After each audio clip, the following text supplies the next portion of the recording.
Hello everyone, it is finally April, which means that we need to start getting ready for summer, and in my climate, it means that I can finally start preparing a bunch of little seedlings. So this is everything I've got. I've got shitted onions, I've got shitted potatoes, we've got some greens over here, we've got some leeks and onions over here, some carrots, some strawberries, which I don't know if it's the right season for strawberries, but I'm gonna try anyway because I really want strawberries. I've got some custom stuff here. It's a custom tomato that I've received, as well as some basil that I collected last year. These are basically seeds, and I'll show you how I process that. And some tomatoes, some spinach, some lettuce. So let's just get right into it, and I'll show you how to seed every single one of these. And I've just remembered I also have a little basil that I'm cloning, as well as some mint that I've been cloning. So I'm going to put those into containers as well. So let's go over everything you're going to need in order to start seeds. You're going to need little pots for seedlings. You're going to need big pots for the plants that you don't want to be transplanting at any point in the season. There's a bunch of reasons for that. We'll get back to that in a second. You're going to probably want a trowel. It's just useful to help you move the dirt basically into these little pots. It's just trust me. And of course, you're going to want your seed packets and anything else that you're looking to start. So let's start off with the ones that I've got right here. And I've chosen these to start with for a reason. Basically, none of these really want to be transplanted at any point in the season. You're going to want to put them once in a pot and just forget about them. So for carrots, the reason for that is that they grow along a taproot. So once the seed starts to open up and it starts to, turn into a plant, it's going to send out a really long root down. And if that root gets interrupted in any way during the growth process, it's really going to affect the output of the carrots. It might not even give you any carrots. So carrots are really one thing that you don't want to be, planting up at any moment in time. Now let's move on to the spring onions. These you really could be starting in a little pot, but it's just, it grows so quickly. They're so easy to grow. There's not really much of a point. You can pretty much pop these seeds in any other plant that you have existing just to fill in some space. But I'm going to go ahead and dedicate a whole pot to them.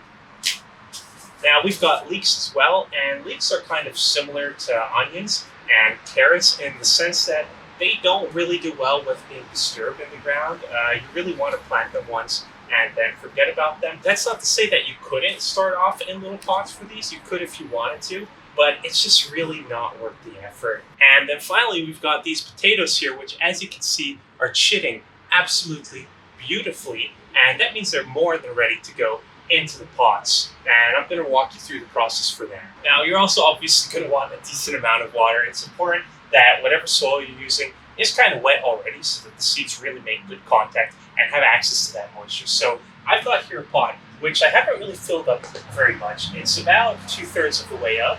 And I'm going to use this for the potatoes. So let's get this a little bit wet first so that it's easier to work with. And I'm going to go ahead and move this all around. It hasn't been moved in months. So I really want to kind of like reactivate it and make sure that moisture is really getting spread out through the whole thing. And the nice thing about potatoes is that if you've maybe got some kind of lower quality soil, potatoes are really a pioneer crop, which means that you can put them in pretty much any kind of soil, even if it's a bit clayey, and they should be able to grow. All right, so that's been loosened up quite nicely. It's moist now, and what you're basically going to want to do is you're going to want to make sure that these chitted points are kind of sticking up. You don't need to wait for your potatoes to chit, but I did just to give myself a better chance. And I'm going to take two of these, the two ones that look kind of best. I like these two, and you want to plant them like facing up.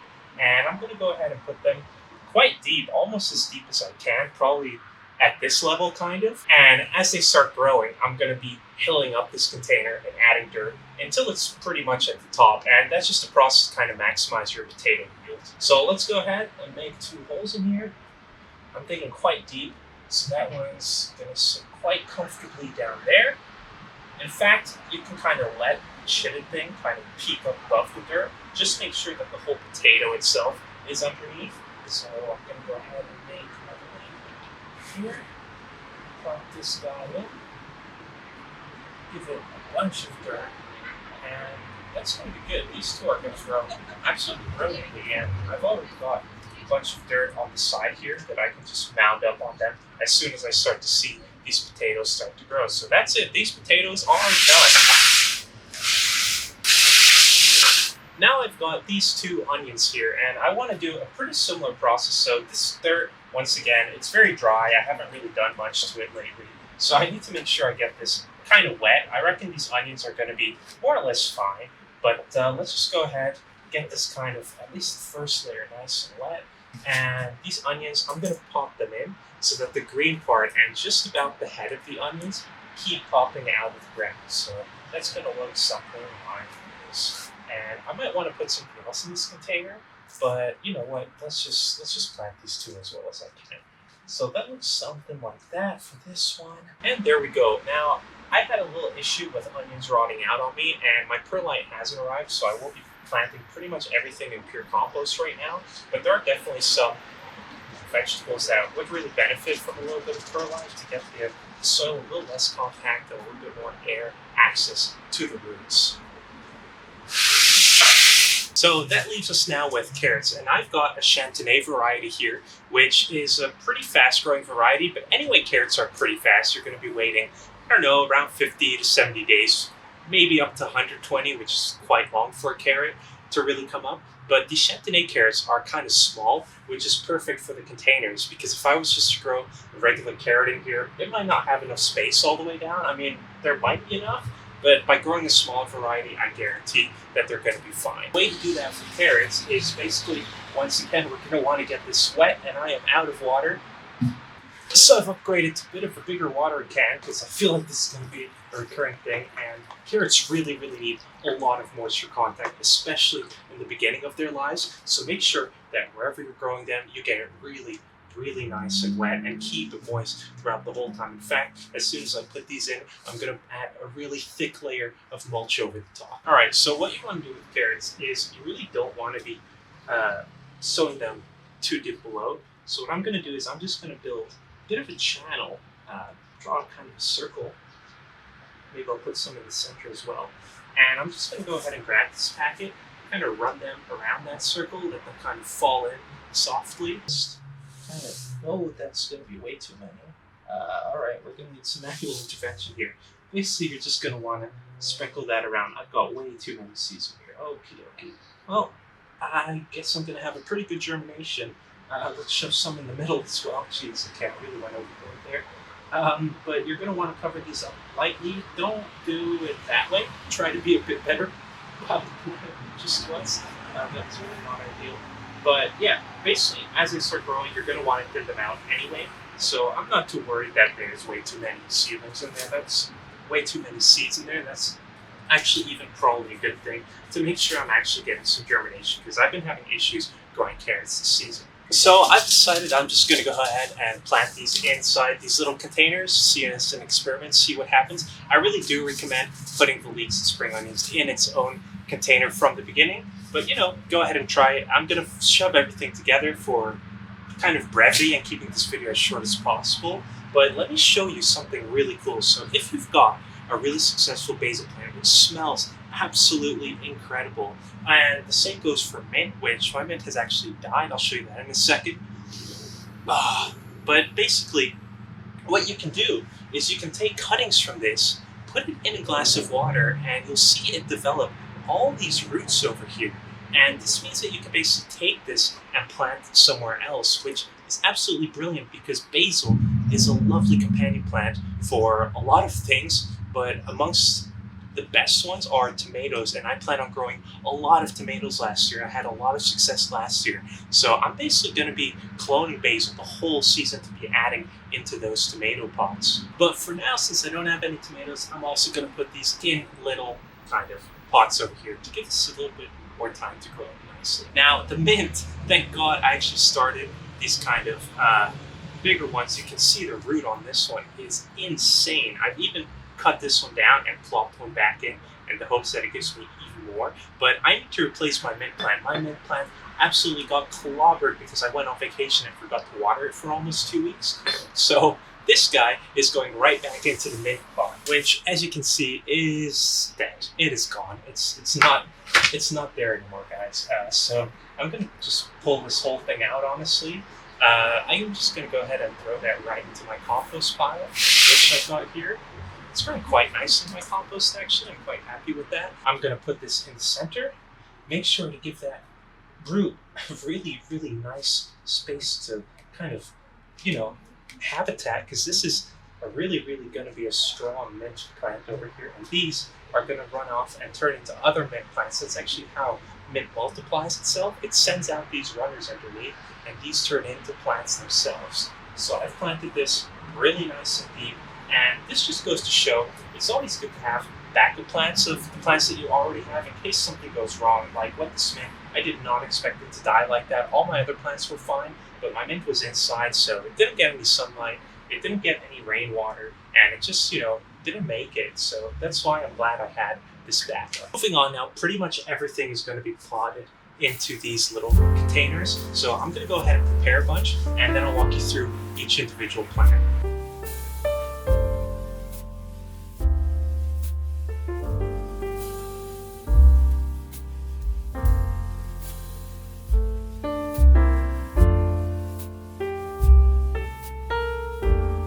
Alright, so we've got these three over here ready, and what I need to do is actually put the seeds into them now. So that's what we're going to do. And let's go ahead and start off with a bunch of tomatoes, because I had incredible success with these cherry tomatoes last year. So if you have something that worked really well last year, that you enjoyed, that tasted well, that produced well, make sure to use it again. I'm going to go ahead and fill, I guess, 2 containers up.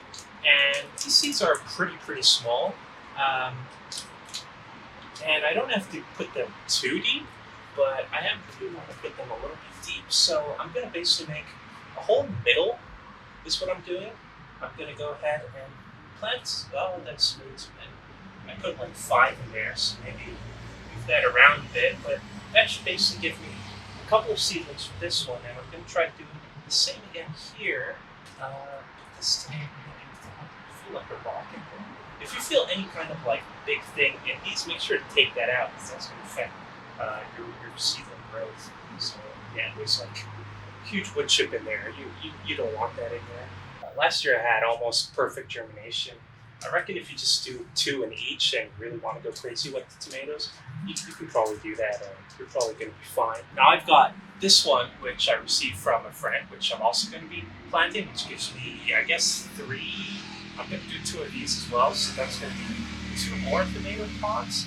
And I've got some beautiful custom seeds, which I'm also going to go ahead and try. So let's put these custom seeds right in the middle, and I'm going to save 1. I've got exactly 3 seeds, so I'm going to use 2 of them, and I'm going to hope that they germinate. They should germinate pretty well. And actually, guys, I'm going to switch up how I'm doing this. This is taking forever. I'm going to put the seeds on the surface, and then at the end, we're going to go ahead and put them all at their correct depth. So I've got 1 seed here.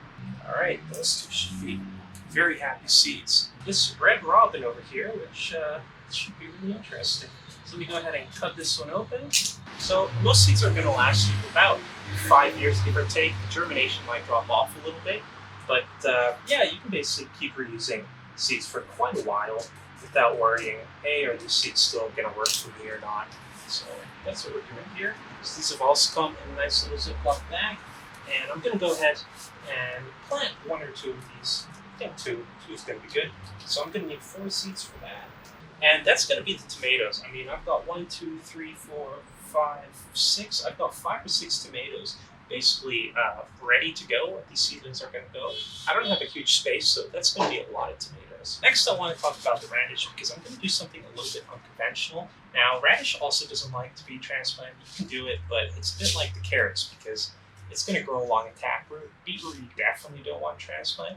But because these should go so quickly, I'm going to go ahead and shove these like the onions that I just planted and kind of see what happens. And that's just kind of a space-saving idea that I just had. So right here, we've got these beautiful onions, and we're going to put 2 radishes here and 2 radishes here and just see what happens. And the nice thing about radish is that you really don't need to use too many seeds.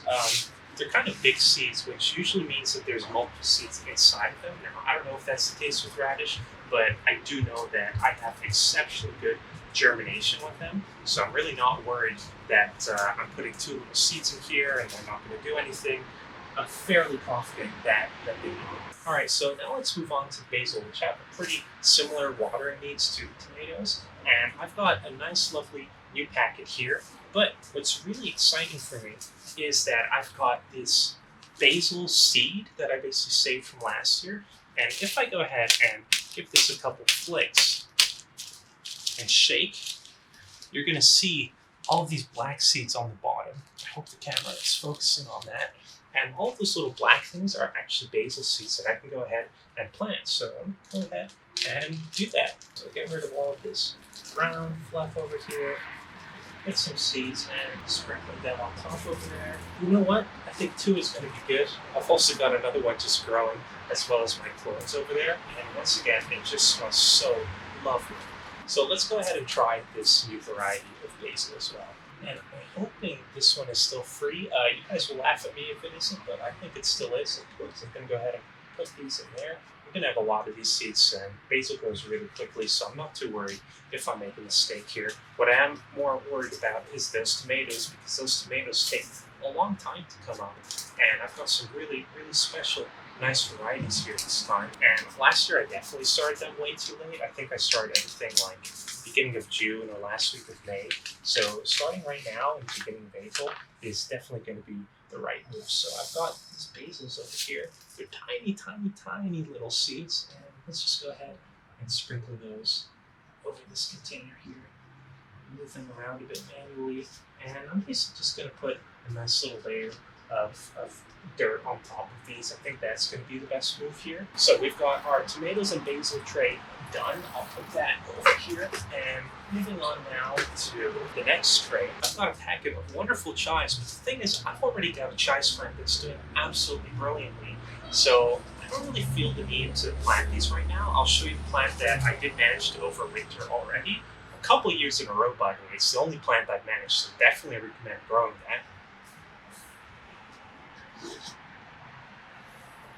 It's this beautiful plant right here, and it's got a nice, beautiful little purple flower as well. It smells incredible. It tastes incredible. This is one of my favorite things that I've grown. I'm really into herbs because they just grow so easily, and the reward you get for them is just so high. So if you're looking for something to grow quickly, just get started with the herbs. So speaking of herbs, I'm then going to move on to my oregano because I would love to have some oregano growing in the garden. I think that is absolutely one of the most delicious herbs out there. And April is actually the perfect month in my climate for sowing. So I'm going to go ahead and once again, I'm going to want to get, I don't know, I think kind of 2 pots of everything is kind of a good safety measure. But I think I might start running out over here. So I'm going to be a little bit risky with the oregano. I reckon I'm going to have a pretty good germination with them. And I'm just going to go ahead and plant one of them. It comes in a nice packet. Let's see what that looks like. Oh my goodness. Okay, these are tiny, tiny, tiny, tiny. I put way too many in my hand right now. This is a mistake. So let's go ahead and actually use like 2 or 3 of these. And I'm going to go ahead and just sprinkle these on top. Well, I've used way too many of that. That's unfortunate. I'm going to go ahead and fill 3 of these and just kind of see what happens. I'm going to have a lot of oregano. I really love oregano, so I'm not worried about that. I'll be putting all of these in a big container anyway. But we definitely don't want that to repeat with everything else. So moving on, I also like to get some kale going here. And this is actually something that I should be growing late season as well because it can survive all the way down to minus 50 degrees, which is basically as cold as it's going to get here. But this will be my first time growing kale. I think it grows quite easily from what I've seen. So I'm excited to try that out, of course. So I've just got a couple seeds in here. Once again, I'm really not being very efficient with my seeds right now. I'm using way too many. But once again, I've got a small space. Seeds are relatively cheap. So, just I want to make sure that I get one of at least everything. So once again, spinach has been the bane of my season. I was trying to grow it all winter. I've not had any success. But, here we go again. And let's just give that another go. Once again, it's a huge seed, the spinach. It's basically as big as a radish seed. And yeah, let's go ahead. Let's try to get 2 here. Maybe that's 3. That's fine. Let's get a second one of spinach growing as well. Because spinach does not actually take up that much space. And my plan is to harvest it kind of like all throughout the season. So if I have multiple of them, It's actually fantastic. So we've almost run the gauntlet now, guys. That's these two transplant trays done. We've got one tray left, and what I'm going to want to be putting in here is basically lettuce, celery, and two wonderful types of strawberries. And I am planning on making a little strawberry tower later on in the season, so I will need multiple strawberries going right now. But let's go ahead and start with the lettuce. Here we go. So I'm going to want 2 of lettuce because I'm planning on growing a lot of lettuce. I'm going to try and get 2 starts per tray, actually, per little pod, I guess. I'm actually planning on making a vertical tower for all of my salad greens, and so I'm going to want to have quite a few starts of that already going. But that's maybe something for further down the line. So now we're moving on to the celery, and celery says here it is great for basically sowing in the second half of May, and it's not a huge fan of being transplanted, but I think it's going to be fine. So this is an okay season to start this. Maybe you might want to start a little bit later, ideally. Once again, these are tiny, tiny seeds, so let's just kind of spread these liberally over, I guess, 2 containers should be good. So that leaves us with just the strawberries now. And I'm kind of thinking, I've got 2 types here. One's Yellow Wonder, and I've also got a nice little kind of alpine variety, which just grows everywhere. So the thing to know about strawberries is that you can either get like an alpine variety, which is very cold resistant, which is perfect for my climate, which kind of produces a little bit all year round. You can also get a June bearing type of strawberry, which is just going to give you a huge harvest in the summer. And then there's also a couple different types, but those are basically the 2 to know about, and I have no idea which ones I have here. Okay, I've got a June bearing variety here, which is brilliant. And this one also seems to be a June bearing variety. Now, I was pretty sure I had an alpine variety somewhere. If I don't, that's something to try next year. But I definitely would prefer to be growing alpine varieties because I prefer to have a little bit all year round. But, let's give these a try. I wonder, these are going to be tiny seeds. I mean, we all know what strawberry seeds look like. Like, just think about a strawberry with little seeds all around it. Yeah, they're going to be quite small. So I'm going to be careful here. They seem quite hesitant to come out. Start sprinkling that over the top here. Wow, that is not a lot of seeds. Okay, to multiply these like crazy, which is quite fun and easy to do with strawberries. But you know what? Since there's so few seeds in here, let's just open this up. This is probably worth the time. That's great. Just dump all of them in. There we go. So that's going to be, I think we have one for this kind of strawberry. So, not the most reassuring thing, but should be good. Should be good. Everybody knows strawberries. Which leaves the Yellow Wonder, which I'm going to put right in here. And I guess now I really should be adding the secondary pot. So, you know what? I'm going to go ahead and put these in the original container as well. The original tower has it up. There's just so few seeds. So as you can see, this is nowhere near complete. It was basically just an idea, but you have the big container down here, and the idea is to just have smaller containers going all the way up, and in each level there are strawberries, which makes it easy to kind of lead them into each other. So I guess I'm going to need 1 or 2 more at least. So I might as well fill up 2 pots and just kind of have them sitting in here or something like that. Yeah, let's just do that. So let's put some of these numbers here and then here. All right, close this one up. So I'm gonna have an issue now labeling everything, but I'm gonna do that off camera. And basically, some of the seeds make sense to just kind of poke into the dirt. These over here, others are gonna make sense to kind of take a bit of dirt and just kind of sprinkle them over the top, like these really light elephant seeds over here. And that's it, guys. That's basically everything I'm sowing for April. And why? And don't worry, these 2, I didn't forget about them. I'm going to just go ahead and put them in a bigger pot. So that's it. Thanks for watching. And if you want to see how I made like basically unlimited basil over the season and I cloned them, you can go ahead and click this video.